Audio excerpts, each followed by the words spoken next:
Liepainieks Oskars uzrakstīs stāstu par savu omi, daiļamata meistri Astru Šepsku.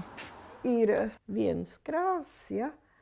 Pateicoties Astras pūlēm, Liepājas bērnu un jauniešu tehniskās jaunradzes centrā ir iekārtota austuve, kura Astra auž pati un māca seno, bet nu jau gan arī aizmirsto arodu jaunajai paaudzē. Man aušana šķiet ļoti sarežģīta māksla. Astra stāsta, kā darbojas stēles, kā tiek austas segas un galdauti, un es saprotu, ka neko nesaprotu. Astra saka, ka lieta kļūst skaidrāk, ja pati apsēdīšos pie stēlēm un ierāda man, kā minamas paminas un kā šurpu turpu jāskraida pavadienam. Tā, uz šito pusīt, jā. Te uz vidiņu cauri? Jā, cauri vidiņam. Tā. Nu, pievelc diedziņu. Tā. Un tad šies atlaiž vaļā? To laid vaļā un minu otru paminu, jā. Jā, minu droši minu. Tad šitien tos diedziņus. Tā, un tagad. Man tur sapiņķerējās pirkstīs. Tā. Un tagad es minu vai neminu? Jā. Diedziņš šinī pusē šito paminiņu. Cik ilgi jau jūs pie stēlēm strādājat? Es iesāku laumā. Pie laumas bija aušanas pulciņš, izveidojās 1982. gadā. Un es iesāku pēc pusgada, kad jau bija sieviņas darbojušās. Aušana tā ir tāda lieta pašlaik, kur jaunatni, viņiem nav varbūt interesanti, ja? Bet es domāju, tā paies laiks, un atkal visi par to interesēsies. Vispār tas ir tāds pacietību prasošs laikam darbs, un jābūt apņēmības pilnam un diezgan rūpīgam un precīzam. Bet ļoti labi, lai nomierinātu nervus satrauktās dienas beigās. Bet jūs ziniet, te ir smuki, izņemot šito vietiņu, to mēs nerādīsim, ja? Vai nav labi? Šeit ciešāk man sanāca, laikam šeit pārāk vaļīgi. Nodarbības mums ir pirmdienās un ceturtdienās, lūdzu. Laikam būs man jāatnāk, sadāk man te klibo vēl bišķiņi. Lūk, mans pirmais darbiņš ir gatavs. Izskatās pēc ļoti liels grāmatzīmes. Uz daiļamata izstādi to gluži nevar nest, bet man pašai ir gandrījums par paveikto.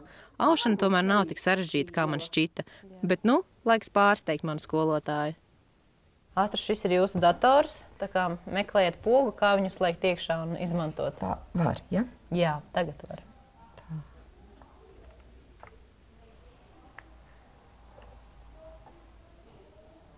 Paņemiet rokā pelīti, un es jums parādīšu, kur glabājās visas programmas, kas jūsu datorā ir. Tā. Tad bīdam uz leju, uz šo startu. Aha, starts, jā. Atceraties, jā. Tālāk, kur mums atrodas internets. Atkal spiežam starta pogu. Tā internets ir laikam pašā augšā, kas ir, jā? Jā, tā arī ir rakstīts. Šeit, jā? Šī ir mājaslapa, kurā tie stāsti tika rakstīti, kur Oskars iegāja un par jums uzrakstīja šo stāstu. Atradīsim jūsu stāstus. Tas ir tas, ko Oskars ir iesūtījis par jums. Galvenais Ome. Viņam visu laiku omīti ir tagad Ome.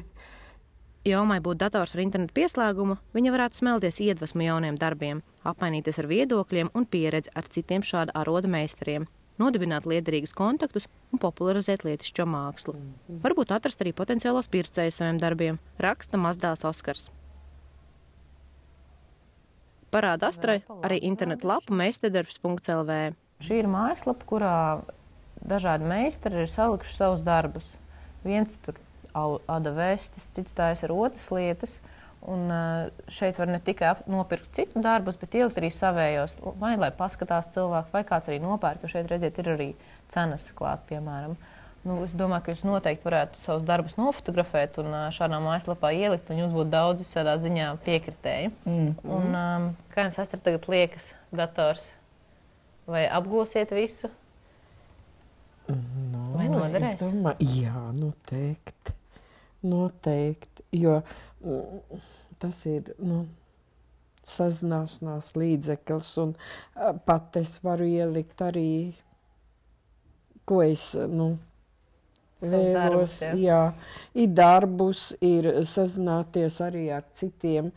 Ar mazdēlu noteikti arī varēsiet sazināties. Iesiet arī draugos? Es ceru. Es domāju, ka jā, jo tā visi dara, cik es zinu. Es jau ļoti daudz vispār ņem vērā arī jaunatni. Kad dodos mājās, Astra sēž pie lielajām stellēm, kurās top koša sega. Tagad saprotu, ka paies vēl daudzas dienas, varbūt pat vairākas nedēļas, kamēr šis mākslas darbs būs gatavs, jo tajā ar rokām jāiejauž tūkstošiem pavadienu. Ceru, ka kādu dienu atradīšu Astras meistardarbus arī internetā.